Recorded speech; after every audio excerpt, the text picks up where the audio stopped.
I might just be a little too giddy, like a child on Christmas, everyone. But we are here with the one and only Melissa. So pumped that she's here because we're going to be talking all things somatic movement, somatic fitness, like everything. So, welcome, Melissa. Yes, thank you so Woo! very much, Kelly. Oh my gosh, that is your excitement is making me so excited right now. Wish Well, people good. could see I'm this. Yeah. glad. Yeah. Oh my Back gosh, and I love forth. it. Thanks We're for having feeling me. that connection. We're feeling that vibe. That's Yeah. that's how it's supposed to feel. I'm just so pumped because like we were talking about before we hopped on the recording of this. Um, well, first of all, let me take it a couple of layers back. I was introduced to Melissa through a mutual connection, Erin Nicole, who was just her episode released at the time of this recording just last week.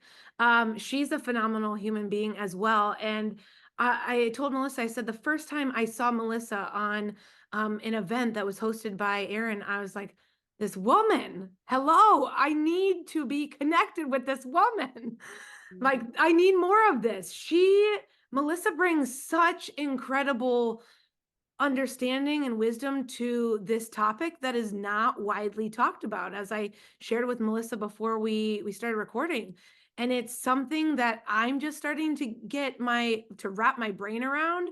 And as Melissa was sharing too, it's something that a lot of people, including myself, want to know more about, but we don't know how to ask for it and we don't know how to do it. So Melissa is going to really like open our eyes to this today. We're going to be talking, all things. What does it mean to when we talk about somatic movement and somatic fitness? Are they one and the same, or how are they different? We're going to dive into so many things. So Melissa, let's start there.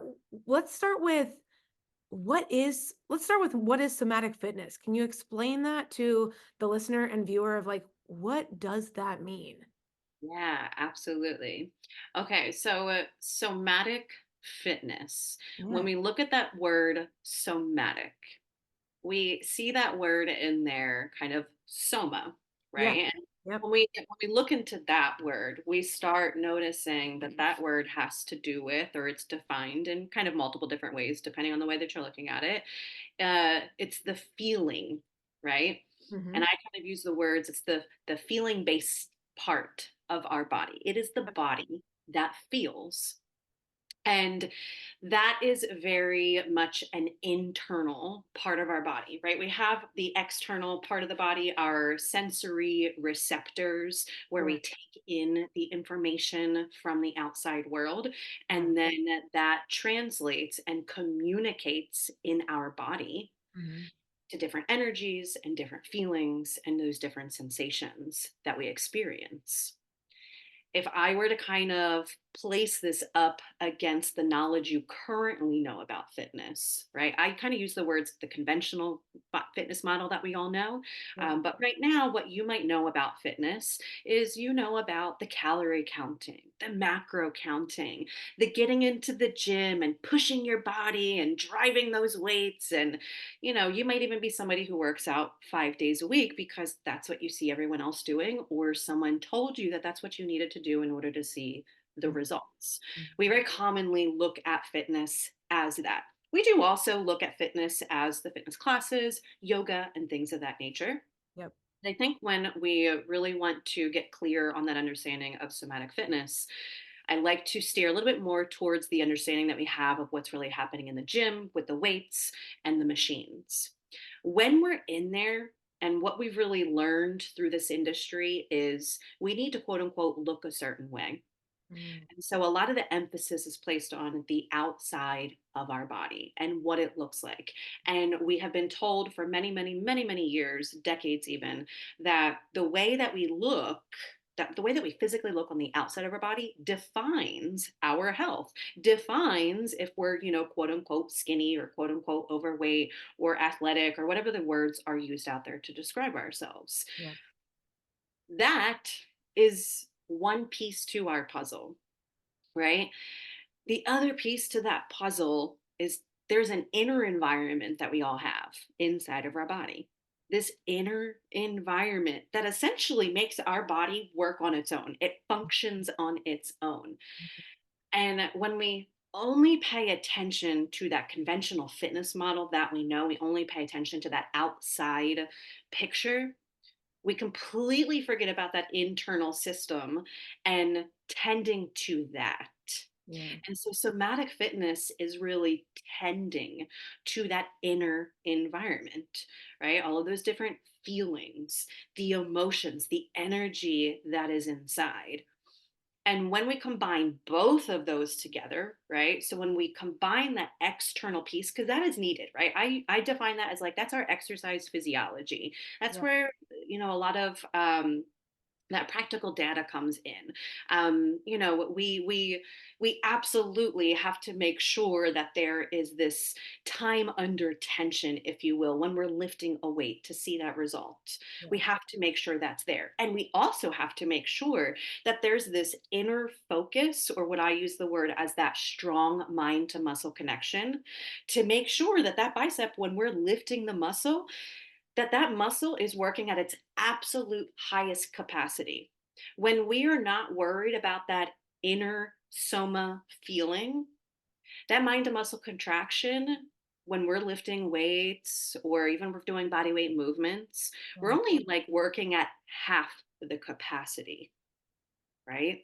And Yeah. so if we're only working at half the capacity, then we're only getting half of the results. So Mhm. when we include the other puzzle piece, the internal body, the soma body, that felt faith, that felt based feeling of our body, Yeah. now including the whole picture, we're now going to see even um, bigger results, more effective results, more sustainable results.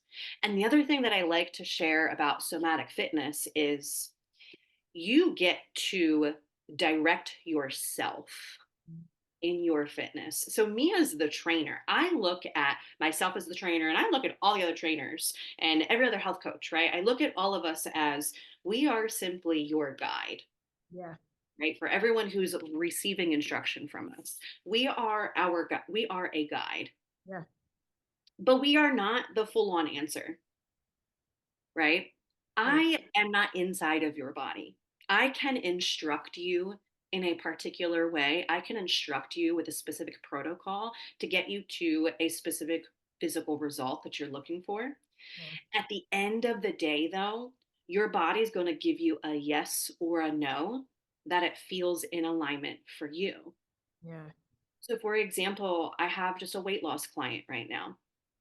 In the very very beginning of our time working together, I could have given her a fitness protocol that I know from like back in the day because I did bodybuilding as well. And so I know that, if I had placed her in the gym for 4 times a week, maybe in the beginning, with a certain protocol, she would have absolutely seen weight loss. But she wouldn't have sustained it because there would have been some type of conflict inside that was happening with her. And because I now approached it differently with her, right? Now that I have these new clients and I'm practicing somatic fitness with my clients, I inquired with her body of, well, what is your body saying actually feels good? Because she had a background of like pressure, stress when it came to the gym. Like, she was doing all of those different tactics too, and it completely burned her out and totally turned her off Yeah. from the gym. And so if I came as a personal trainer and tried to do those same things with her, Yeah. she wouldn't have necessarily fully followed through. And so she wouldn't have gotten the most out of her program. And so I actually started her off with 1 day in the gym. That was it. 1 day in the gym. And because we did that, because we listened to what her body actually wanted to do, Yeah. she started changing her body composition. She went down 2 dress sizes in a matter of 3 months, Wow. only working out 1 time a week. And then toward the latter part, we started getting some weightlifting in there 2 times a week. But basically, what we did is we created a beautiful, safe inner environment Yeah. for her body. And because she felt safe and really in alignment and like she was in a beautiful conversation with her body, right? Those yeses and nos with her body, Wow. then her body did the thing. I love that. Right? We created the environment for her to thrive. And that's really what somatic fitness is about, is that yes, I am your trainer, I am your guidance, but at the same time, your body knows best. And we need to build the safe environment for her to Yeah. go naturally do her thing because your body is the absolute smartest and she knows what she's doing.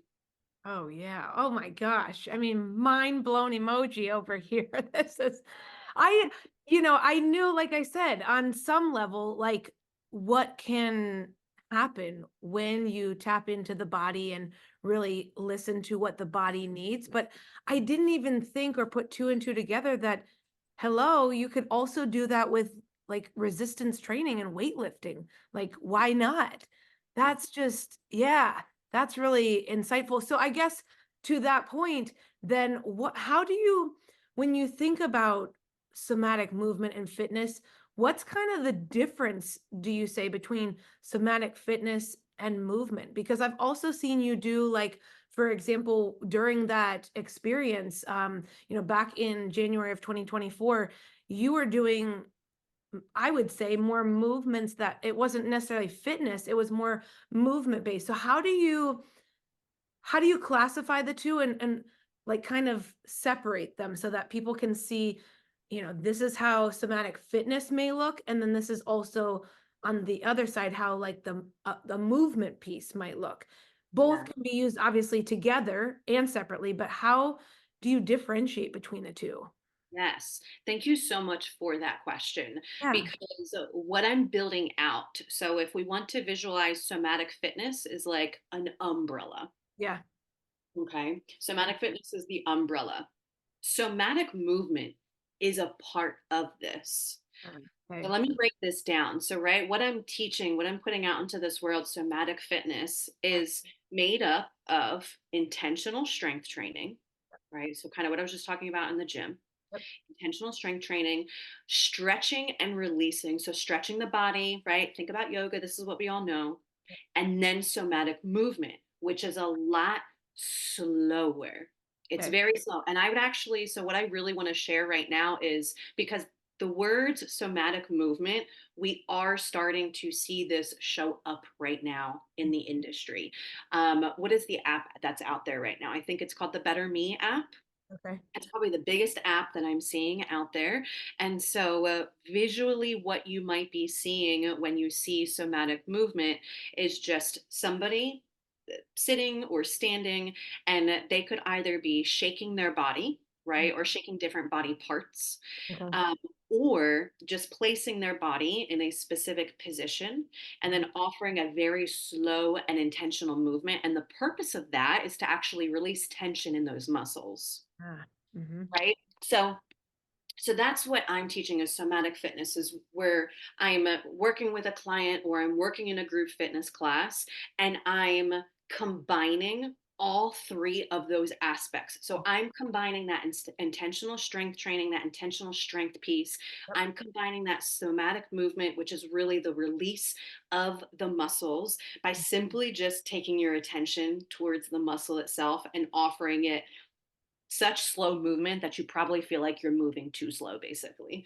And then the other part of that is stretching, more of active stretching, more of where you actually have to place your body in a specific position or apply pressure to create a certain sense of release. Again, think of yoga. Yoga and somatic movement, they're going to definitely be a little bit two different things. There are similarities there, but they are going to be different. So thank you. Thank you for asking that question. And hopefully there is a understanding of those differentiations. That makes so much more sense. Yeah, like in the visual you gave too of the umbrella and then the three components underneath.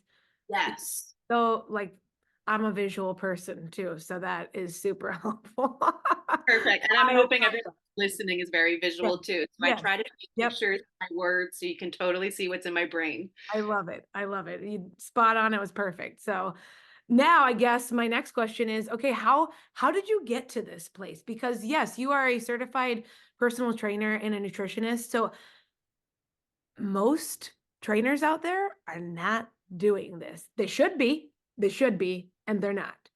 Yeah. So why are you the smarty pants that we love that's doing this? Yes. Okay.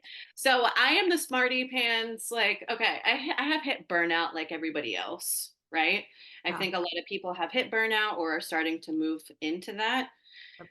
But really, what makes me the smarty pants out of all of this, I was in a head on car collision when I was younger. And so, what was it? Back in college, I think it was, I was in a head on car collision. And so, my right foot, my right heel specifically, got completely shattered in that. And my right heel is just a metal plate with a bunch of different screws in there right now. So from that accident, I was a personal trainer at this time as well. I think I was a year into my career at this point. You know, from this accident, it's a very unique type of accident. My surgeon at the time, he actually was unsure if I'd be able to walk again, and Oh, he actually prepared me to not be able to walk again. He's like, I've got to really paint this picture that that is a big possibility for you. um, And just me, myself, and I did not like hearing that. And I was like, oh, that's not going to happen to me. No, no, no. So I did. I started to work with a physical therapist at the time. But anyway, that accident made me feel so much in my body that I had never felt before. The nuances that an injury like that creates, right? All of the different sensations. There were things I was feeling in my body that I didn't even know that were there. And wow. so throughout that rehab time, when I was with that physical therapist, and then too, when I stepped foot back into the gym and I had to learn how to rehab my body back to the capacity of like athleticism that I was at, Yeah. I noticed that my training from, because right, all personal trainers, you got to get certified through a nationally accredited program. And I was realizing through what I was taught through that, and then all of my other continuing education that I had went through at that time, it was not teaching me what I needed to know about my body. So I'll give you an example, just like a squat, for instance. A Yeah. lot of us know our feet have to be placed shoulder widths apart, right? We're always instructed toes to point directly forward. And then we sit the hips back like we're sitting back into a chair. And that quote unquote should activate your quad muscles, your glute muscles, so on and so forth. Not me, not me, right? After the accident, there was no way I could place my body in that specific formation in order for my muscles to properly activate. Oh, And so I had to start to shift my body, whether that was, shifting my toes in different angles, shifting my hips at different widths apart, or maybe just completely avoiding a squat altogether because it just didn't fare well for my body. So mm, that was the beginning of all of this, right? I just had to learn for myself. And I took a lot of that learning and I did start to teach my clients, like, oh my God, because now I know this about myself, all of you are doing some of this incorrect. I know you're not working the right muscles you need to work. So we just got to figure out your proper form. And yeah. back when I had my studio on the East Coast, that was what I was known for. Like women always came to me because they're like, oh my God, you know what you're doing with these weights? Like, teach me what you're doing because these people out here aren't teaching me what you're teaching. And Oh, so, to some degree, I was doing this a little bit before I went on my hiatus, but I don't think I fully knew yeah. what I had until a few years ago. So a Mm, few years ago, I hit an emotional wall, right? This emotional kind of moment with myself. And I went to this, I was immobilized yet again, but I wasn't immobilized on my foot. I yeah. was immobilized through my back and my neck. And what I later discovered was that it was a bunch of pent up emotions that I never dealt with that was creating pain in my body. Whoa. Right. And so through all of these different discoveries, I chose to kind of take a bit of a hiatus from training. So I'm like, whoa, whoa, whoa. The knowledge that I knew from my certification, I'm having an identity crisis. Yeah. I don't know what's happening right now. And I need to figure out what's going on. Mm, And I did. I started to land into, whoa. Wow, I'm special. I'm teaching fitness differently. So many people need to know this because I can see it in you right now. Something's not activating in your body. I can see you right now. Something emotional is going on in your body, and we need to work on that one. Like, I could just visually start to see it in people I was interacting and engaging with. And I'm like, we got something. And so Yeah, that's kind of where a lot of this has come from, a lot of my own personal experiences and just kind of these years over time of my own certain experiences and doing my body work and right further educating myself on somatic body trauma, emotions, things of that nature, the subconscious mind, all that good stuff. The puzzle pieces are just now strongly coming together into a very clear picture and a clear vision of what this is and what needs to come of it. that's incredible. That is just that's jaw-dropping incredible. Like I just it makes me think, okay, the lower back pain that I'm feeling, what is that really?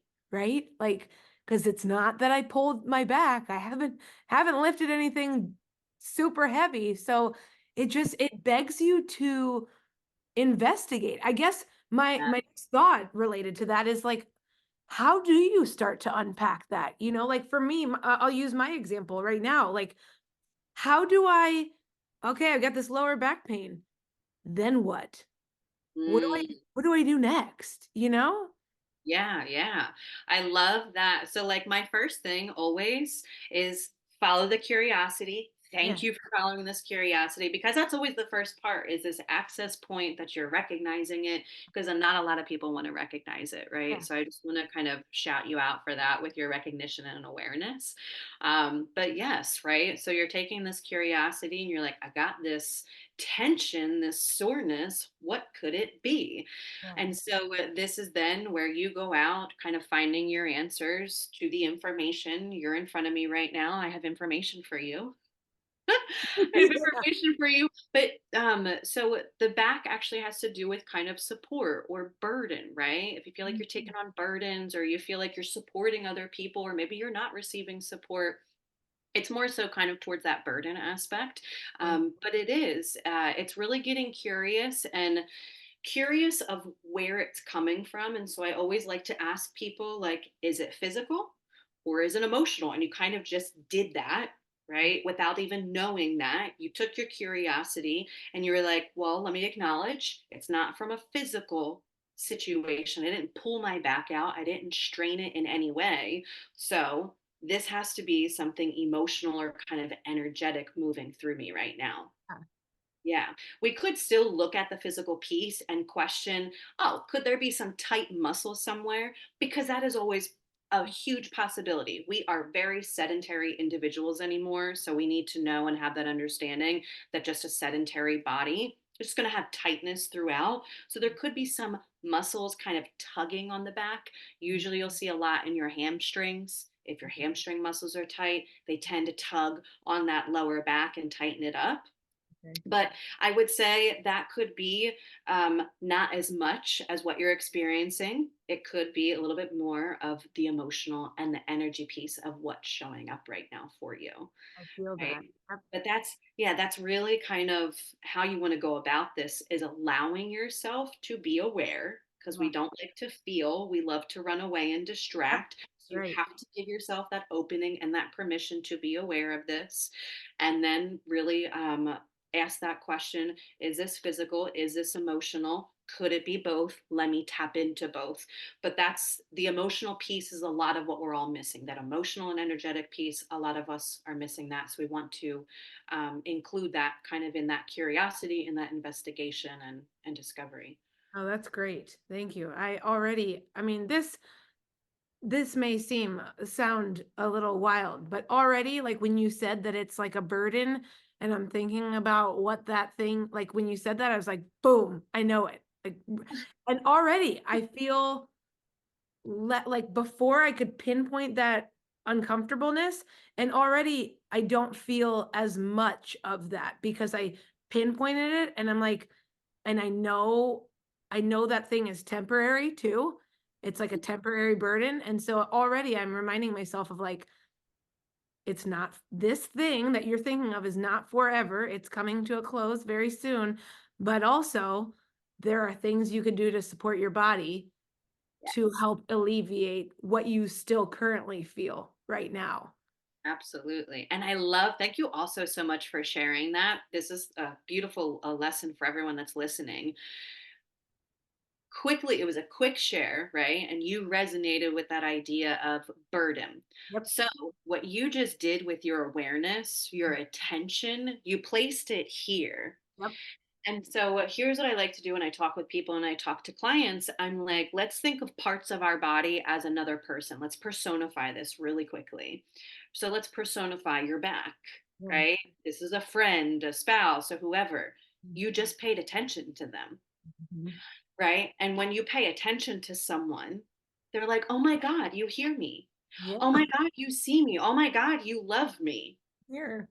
Right? And Yeah. what happens, like, when you feel seen and loved and valued, you're like, "Oh," I relax a little bit. I'm like, "Oh," I open up a little bit. And so that's kind of like what your back did Yeah. just a little bit. And Yeah. she was like, "Oh, hey. Whoa, hi, you see me. I know now that you're feeling me and Yep. I can back up just for a second. You know, I'm still going to be here. I'm going to let you know I'm here right now. Yeah. But if you were feeling like a tension of 10, maybe she just pulled down to like a 6 or a 7 because you Yeah. started to pay attention to her. Yeah. She's like, listen, girl, I am still here, but I'm gonna let you go just a little bit. Yes, yes, yes, exactly. Oh, holy cow. Look at this. I mean, I'm having like revelations and just aha moments all over the place. I mean, this is more than I even expected. This is phenomenal. I love it. I love it. So I haven't told you this, but I'm really into cycle syncing. Like that is my MO. I love doing that. I've been doing it for 2+ years. I wonder, I already kind of have an idea of what I imagine you're gonna say, but I wonder the connection between cycle syncing your movement, which is what I do, and how closely that relates to somatic fitness. Oh yeah, there's a close relation to that. Now there we have our specialists out there, right? You are all sitting. I'm not the cycle syncer. I'm still working over here on my own cycle syncing with my own movement patterns. It's so funny, right? But that it's absolutely true. You know, we have our cycle and our hormones, they're looking different at every stage of the cycle. And we know when that's happening, there's also a lot of different energy things happening within the body as well, right? Energy patterns kind of moving throughout our system.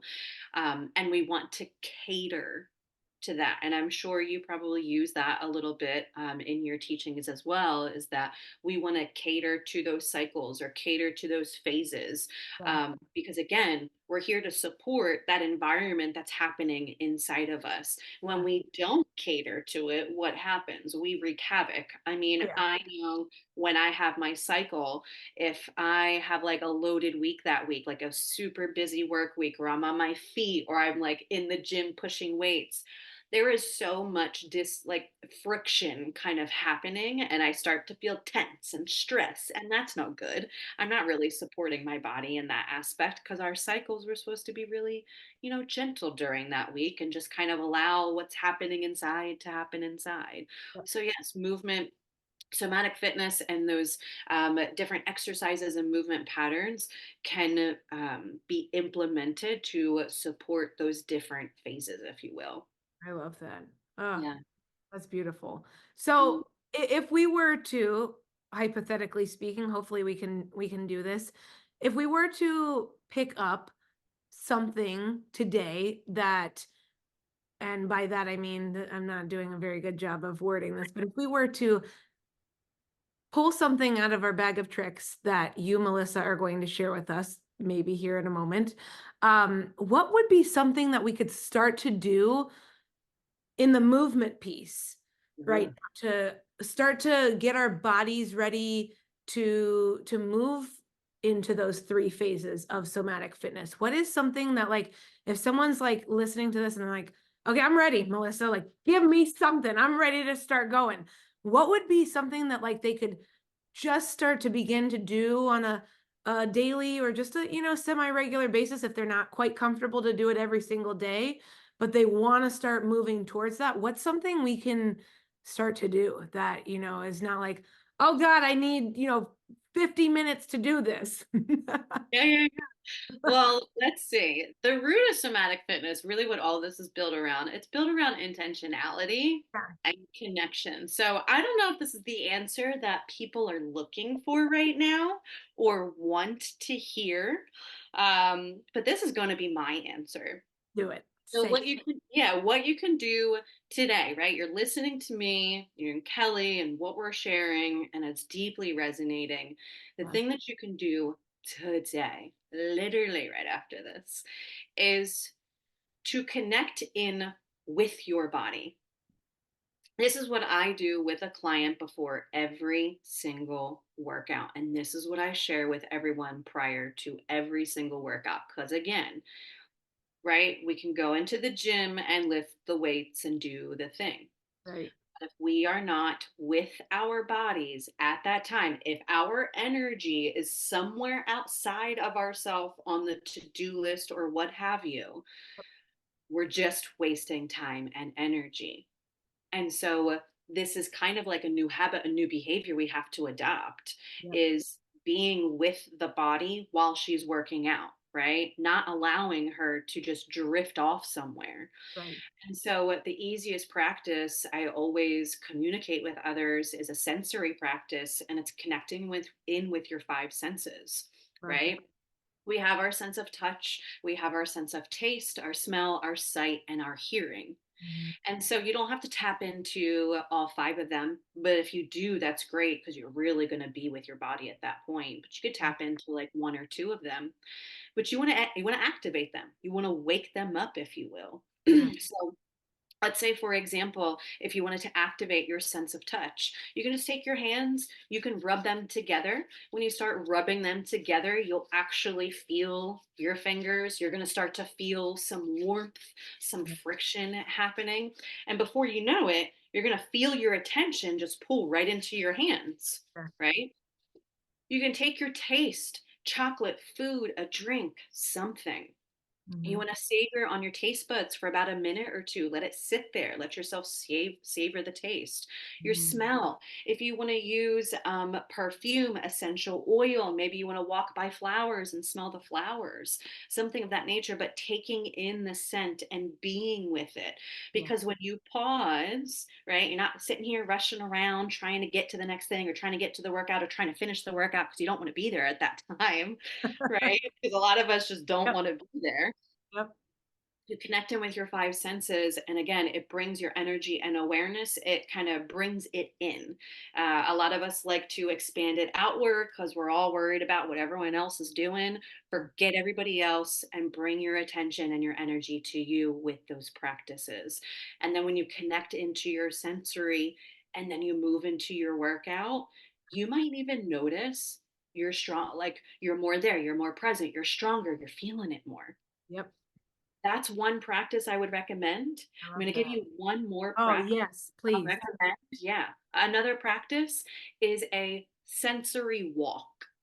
Oh, Ooh, I know. A sensory walk. You can go outside or do this inside somewhere.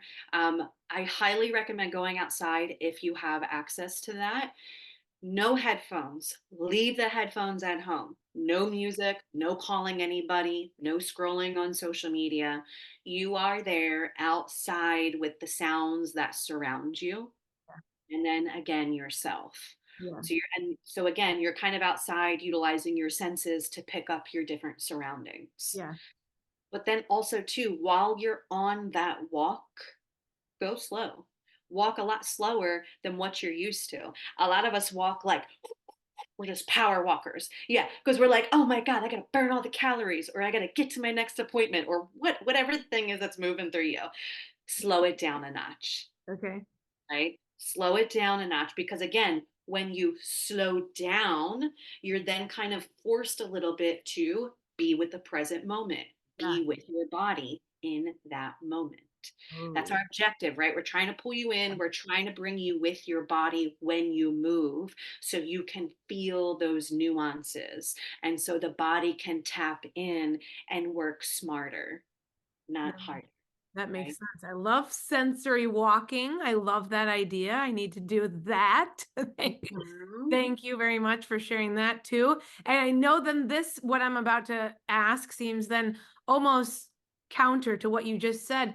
But I'm just curious for those of us, like I'm thinking when we get through the three phases, stages, if you will, and let's say we're doing some sort of we're lifting weights. What about those of us, I'll raise my hand myself, who, yes, I am thinking about like myself and tapping into me, but might also need, let's say, I mean, I'm not going out to a gym, I'm doing it in my house. But for those of us at a gym, is there, I don't know, like binaural beats or something, something that doesn't maybe have a voice that just like a backdrop that can help? Because I know you just said on obviously the sensory walk, we don't want to do that. That makes total sense. But I'm wondering about once we get to like, say, weightlifting stage where we are moving our bodies and we maybe need at the gym to tune out everybody else so we can focus on ourselves. Yeah. Is that a thing? Can we do that? And if so, like, is it the binaural beats or what is the music or the tone that we use if we can use it? Yeah, I am so glad you asked this question Yeah. because I am someone I live by music, right? Like if music True. is not in my world, I feel Yeah. like I'm living like such a monotone life. It's Yeah. not fun. Yeah. And I could only assume that those of us, right, who are just kind like we just those of you who are listening, I bet you really enjoy your music as well. If Yes. you and I really enjoy this, Kelly, then I can really make that strong assumption right now. No. Yes. So the answer is it depends Mm, on who you are and where you're starting at or where you're at in your journey. mm, Let me break this down into a little bit of an example. okay. When I was just getting back into the gym again after my burnout, I was not really plugging music into my ears.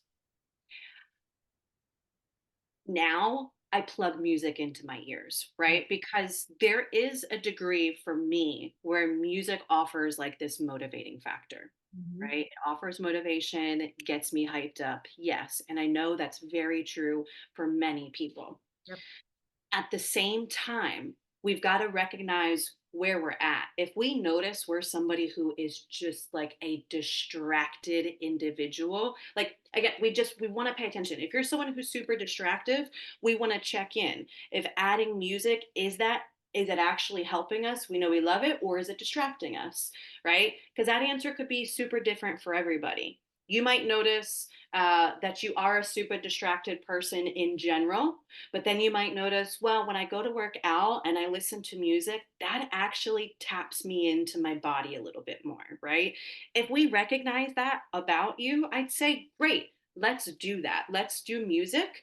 Maybe let's not blare it. Maybe let's not do like heavy metal. Like maybe let's find different types of tones, right? Maybe you do try the binaural beats, or maybe you try something that's just a little different, right? Not as heavy, but something that just gets the energy moving in the body a little.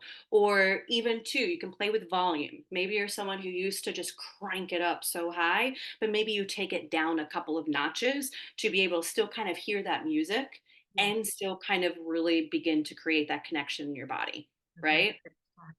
um you could also be a person where you recognize like, yes, I really love my music, but I'm also noticing my music is distracting me at the same time. So if that were my client, I'd say, all right, we're going to play, right? I'm not going to sit here and tell you to never listen to music, but I would make some suggestions of, hey, Some days we're going to play no music and we're going to just really let you be with your body, because that's what we need to do. We need to train this muscle or this inner understanding within you of how to actually connect into the body as second nature, right? You don't even have to place effort at some point in time. At some point in time, you're getting so used to connecting in with your body. It just happens when you put the fitness clothes on and then you go to the gym and you start moving. Yep.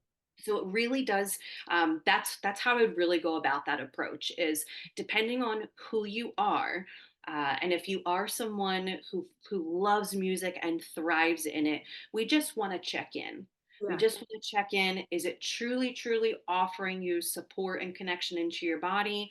Or is there some slight distraction? And if we notice there's some slight distraction, let's play around. Play around with different music, play around with decreasing the volume, play around with taking it out altogether. Oh, Because again, our objective, we just want to learn how to connect into the body itself.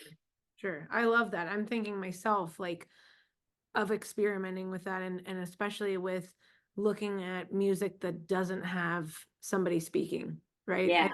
I think for a lot of us, that probably would be the best place to start, is Mhm. like the binaural beats, or just, some sort of lo-fi music where you can just, you can turn it down, like you said, and have it kind of in the background, so that there is still kind of something that's making get your body into the mood and the groove, but that it's not, you're not starting to listen to the lyrics and, like, take your mind outside of your body. So Right. Right. Yeah. That's exactly it, right? Keeping the mind with the body. I love that. Oh, Yeah. oh my gosh.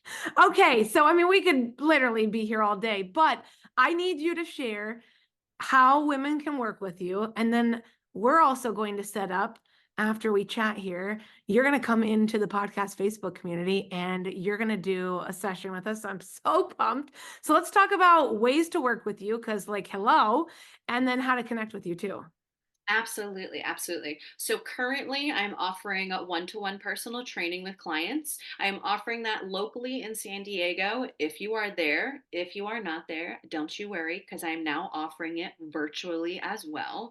And I am currently taking new clients. I'm also offering group fitness classes locally here in San Diego. So if you're someone who's not really into one-to-one personal training, you love a little bit more of the group community vibe, and you're just wanting to come in like once a week or once every other week for like this tune up or something, Yeah. right? You can work with me that way.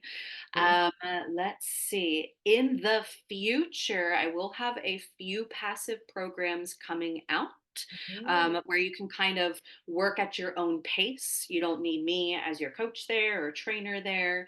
And same thing for YouTube. I'm going to be getting some fitness videos up on there. So you're like, hey, I just want to do a workout video today. You can go on there for free and check that out. So keep an eye out, I'd say, on my most primary active fitness account, which is going to be, you'll have to type this down in the show notes for sure. Yeah. I'm on Instagram at my name, Melissa Boleslawski. I Yeah. won't go through the spelling of that. That's a wild last name. I Let's just say. got it. I got it. Yeah. It'll You be can good. connect with me there. If you ever want to chit chat with me, send me over a DM. I love conversing with you, so please never hesitate to reach out. Cool. And then I would say, finally, I don't know, do you have coaches in your community on here? Do you have like Yeah. coaches? Oh yeah. Yeah, yeah, yeah. I'm also teaching this to coaches and trainers now. So we're doing, myself and my friend Erin, we have combined our strengths together, our gifts together, and we are now creating a certification, a somatic fitness instructor certification. Yes, big hearts over here. To be, oh wow, and whatever your thing just And did. they're coming. They're So coming. cool. Yeah. I love it. I love it. We are now training other wellness professionals how to include this work Mm. into their work with Ah, their clients. Because as you have shared multiple times, Kelly, mm. everybody needs this right now. Mhm. Everybody needs this right Yep. now. So those are all, I mean, wow, so many different ways I just I listed. know. Love Geez. it. Oh, Yes. I love it. And I also have a special request. Would you send me the link to the walking series? Because I told you if that's still available, because I told you before we hopped on the recording that I did that. Like that was my first introduction to you after I had heard you speak. And ladies, let me tell you, you need that in your life. Okay. The walking series is phenomenal. So hopefully we can put that in the show notes. We'll put that. Yes. Okay, I'll we're get the putting link. that in the show notes. Yeah, Yes. I'm writing myself a note. I'm like, oh, another note. Yes, I another will put one, this another into one. Yeah, yes, and we'll put this down in the show notes, and you yes, can go ahead and access that for yourself, which is again a beautiful, it's a beautiful introduction to this work. yes. I think so too. Um, yeah, and I have you outside on those walks for the walking Yeah. series, and you're doing one of the sensory walks in that Yep. series. So yes, that's actually a great place. Thank you for reminding me. Yeah. Oh, you are welcome. We love it. I love it. Well, Perfect. Melissa, oh my gosh, this has been wonderful.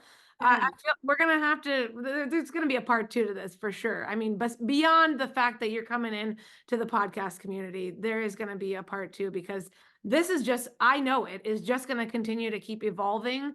And I mean, I'm along for the journey. I'm along for it. I want to learn and grow right alongside you. I feel very called to do more of this work within myself. And I know so many women, like we said, know intuitively that they need to do it too.